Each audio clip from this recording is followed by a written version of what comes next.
제 채널에 다시 방문해 주셔서 감사합니다. 오늘 영상을 보시고 내용이 마음에 드신다면 좋아요만 부탁드리겠습니다. 그럼 시작하겠습니다. 1915년 12월의 어느 날, 일본 홋카이도의 한 마을. 그날 그곳에는 집안에 앉아있던 어린아이들과 임신한 여성이 있었는데, 곧 집 벽을 뚫고 들어온 2.7m의 굶주린 곰 한 마리와 마주한다. 얼마 가지 않아 그곳에는 뼈가 으깨지도록 씹어먹는 소리와 찢어발겨진 살덩이만 남는다. 일본의 북쪽 지역에 위치한 홋카이도. 홋카이도를 비롯해 대부분의 일본 도시들에는 아직까지도 반달가슴곰과 불곰이 많이 출몰한다. 이로 인해 홋카이도현의 한 도시에서는 곰이나 멧돼지가 접근하면 눈을 빨갛게 뜨고 포효하는 로봇 늑대를 설치하기도 했다. 1915년 11월 초 겨울 초입의 어느 날, 한 마을에 엄청난 크기의 불곰이 나타난다. 당시 곰이 나타난 마을은 사람이 들어와서 산지 얼마 되지 않은 개척민부락이었고, 그러다 보니 야생동물의 출몰은 일상적인 일이었지만, 흙에 남겨진 곰 발바닥의 크기를 본 집주인 토미조는 2명의 포수를 섭외해 곰을 포획할 계획을 세운다. 그리고 곰이 다시 나타난 건 첫 출몰 이후 며칠이 지난 11월 20일과 11월 말쯤이었는데, 당시 총을 쏴서 곰을 맞췄지만 곰에게 약간의 상처만 입혔을 뿐 사살에는 실패한다. 이때까지만 해도 이 한 번의 사살 기회를 놓치게 된 것이 엄청난 참극으로 돌아올 줄은 그 누구도 몰랐다. 12월 9일, 당시 마을에서는 가을에 수확한 농작물의 출하 작업으로 바쁜 탓에 대부분의 마을 남자들은 밖에서 오랜 시간 일을 하고 있었다. 특히 상케베츠강 상류 지점에 위치하고 있는 오타 사부로가에는 집주인 사부로와 사부로의 부인 마유가 살고 있었고, 입양 예정인 6살 먹은 미키오와 오도라 불리는 59세의 남자가 얹혀 살고 있었는데, 그날도 어김없이 일을 하기 위해 외출한 사부로와 오도를 제외하고 집안에는 마유와 미키오만 있는 상황이었다. 점심쯤 식사를 하기 위해 오도가 집으로 돌아왔을 때 화로 주변에 앉아있는 미키오를 발견하였고, 미키오에게 다가가 큰 소리를 내며 놀래켜 주려던 오도는 오히려 본인이 쏘스라치며 놀라게 되는데, 미키오의 목은 무언가에 물어뜯겨져 있었고 죽두부에는 손가락만한 구멍이 뚫린 상태로 이미 숨이 끊어져 있었다.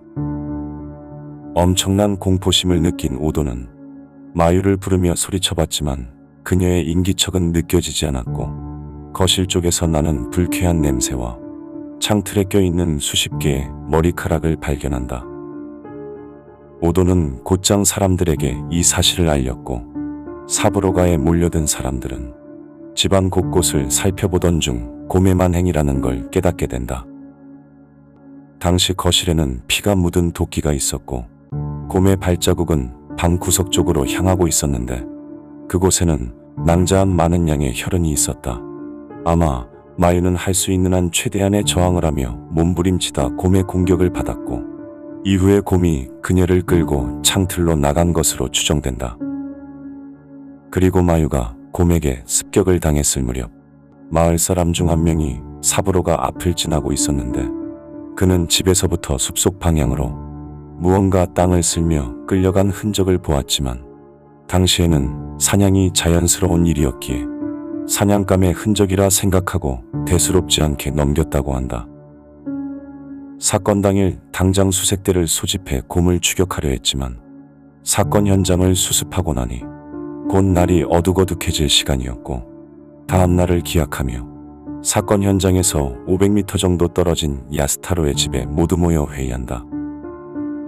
우선 불곰의 습격 사실을 경찰과 정부시설에 신고하는 것이 급선무였는데, 1915년 당시에는 통신수단의 부재로 사람이 직접 찾아가 말을 전달하는 것 외에는 방법이 없어 이시고로라는 남자가 신고를 위해 떠나기로 한다. 12월 10일 오전 9시경 사라진 마유를 찾기 위해, 그리고 동시에 곰을 사살하기 위해 결성된 수색대는 사건 현장으로부터 곰의 발자국을 따라 숲속으로 들어간다. 30여 명의 수색대는 얼마 가지 않아 주변에 있던 곰과 마주하게 되는데 순간 엄청난 크기의 곰이 자신들에게 달려들자 놀란 수색대원들은 총구는 곰에게 향하고 있었지만 정작 총을 발사한 건 단 한 명뿐이었다. 다행히 곰은 총소리를 듣고 도주하였고 곰이 있던 곳 근처를 수색하던 대원들은 곧 눈에 덮여있는 마유로 추정되는 시신을 찾았는데 포도색을 띤 다리와 두개골의 일부만이 남아있었고 다리의 상태는 무릎 아래만 존재하는 참혹한 모습이었다. 마유의 시신을 보관이라도 하려는 듯 눈에 덮어둔 곰의 행동을 본 수색대원은 곰이 사람을 먹잇감으로 인식하기 시작한 것이고 마유의 시신이 없어진 것을 알게 되면 곰은 빼앗긴 먹이를 되찾으려는 습성을 갖고 있기 때문에 인간에 대한 습격은 계속될 것이라고 말한다. 그날 밤 마유와 미키오의 장례를 치르기로 하였지만 곰의 습격에 겁을 먹어 대부분의 사람들은 참석하지 않았고 마을 사람 몇몇이 모여 장례를 치르게 된다. 그러나 장례를 치르던 중 벽을 부수며 집 안으로 곰이 뛰어들어왔고 곰에 의해 관이 뒤집혀 관 안에 있던 시신이 바닥에 널브러졌다. 공포심을 느낄 새도 없던 사람들은 본능적으로 밖으로 도망가거나 위로 올라가는 등 순식간에 도망을 쳐 모두 무사할 수 있었고 이내 곰은 사라진다. 같은 시각 야스타로의 집에는 사건을 알리기 위해 먼 길을 떠난 이시고로의 임신한 아내와 그의 어린 두 아들 그리고 야스타로의 부인 야요와 야요의 장남 차남 용지로, 셋째 딸 히사노, 넷째 아들 금조, 막내 아들 우메요시 등 총 11명이 있었다.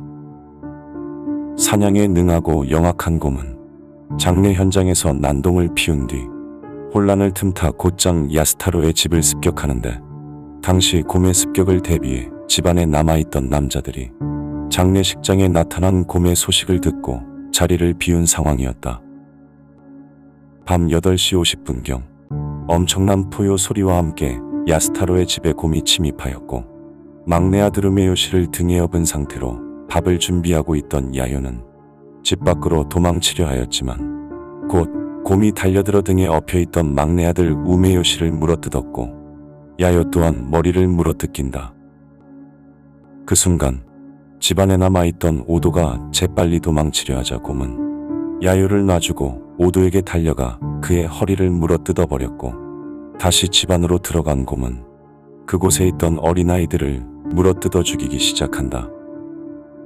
당시 임신 중이었던 이시고로의 아내 또한 곰의 습격을 피할 수 없었는데 그녀는 곰에게 거실로 끌려가 공격을 당하였고 특히 곰은 상반신을 집중적으로 먹어치웠다.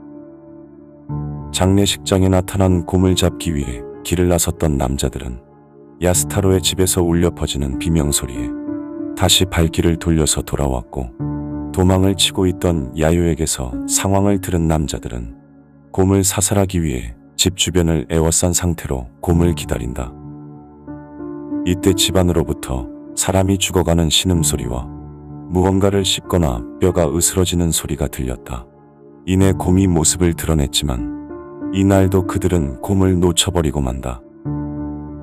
곰이 떠난 뒤 집안의 상황은 말이 아니었는데 집안에 있던 어린 아이들은 먹다 버려진 듯 일부만 남아 있었고 이시고로의 아내도 마찬가지였지만 어째서인지 곰은 그녀의 뱃속에 있던 아기는 건드리지 않았다.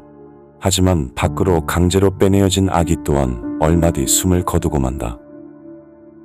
이 일로 마을의 모든 사람들은 상케베츠 분교로 피난을 가게 된다.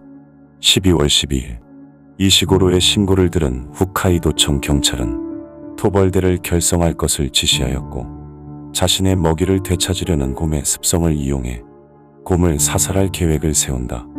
그로 인해 야스타로의 집에서 목숨을 잃은 아이들과 어른들은 그대로 집안에 방치되었고 집 주변의 토벌대들이 매복한 상태로 곰을 기다린다. 얼마 지나지 않아 시신의 냄새를 맡은 곰이 그곳에 나타났지만 이상함을 감지한 곰은 집으로 들어오지 않고 일정 거리를 두고 주변을 살펴보다 다시 숲속으로 돌아간다. 12월 13일 결국 무자비한 곰의 사살을 위해 군대 투입이 결정되고 선별된 30여 명의 무장군인이 마을로 온다. 저녁 8시경 경비를 서던 군인은 강 건너편에 베어진 나무가 있는 부분에서 이상한 움직임을 발견하였고 이에 토벌대 대장이 소리쳐 말을 걸어보았지만 돌아오는 대답이 없자 무차별적인 사격을 가한다. 이때 곰으로 추정되는 물체가 재빠르게 숲속으로 향한다. 다음 날 날이 밝았을 때 토벌대는 그곳으로 건너가 주변을 살펴보던 중 곰의 발자국과 혈흔을 발견하고는 부상을 입어 둔해졌을 곰을 잡기 위해 즉각 수색을 시작한다. 토벌대에는 당시 짐승 사냥으로 유명했던 야마모토 헤이키치도 포함되어 있었으나 그는 토벌대와는 별도로 움직이며 곰을 쫓고 있었고 가장 먼저 곰을 발견한다. 등 쪽에서 서서히 접근해 20m 거리까지 좁힌 야마모토는 총을 발포해 심장 쪽에 명중시킨다. 총을 맞은 곰이 도망갈 새도 없이 빠르게 재장전한 야마모토는 두 번째 총탄을 발사하였고 이 총알은 곰의 머리를 관통한다. 이후 사살된 곰은 사람들에 의해 해부되었는데 곰의 뱃속에서는 아직 소화가 덜 된 인육과 습격을 당한 사람들이 입고 있던 여러 종류의 옷이 발견된다. 곰의 크기는 2.7m에 달하였고 그 무게는 무려 340kg인 수컷이었다. 한 가지 특이한 점은 곰은 습격 당시 유독 여성이나 여성의 물건에 집착이 많았다고 한다. 그렇게 마을 사람들은 곰이 죽고 난 뒤 울분을 토하며 시체를 걷어차는 등 화풀이를 하였고 한 명씩 동네를 떠나 다른 곳으로 이주해 결국 마을에는 아무도 살지 않게 되었다. 영상을 끝까지 봐주셔서 감사합니다. 영상에 대한 의견이나 보고 싶은 영상이 있으시다면 댓글로 남겨주시면 감사하겠습니다. 감사합니다.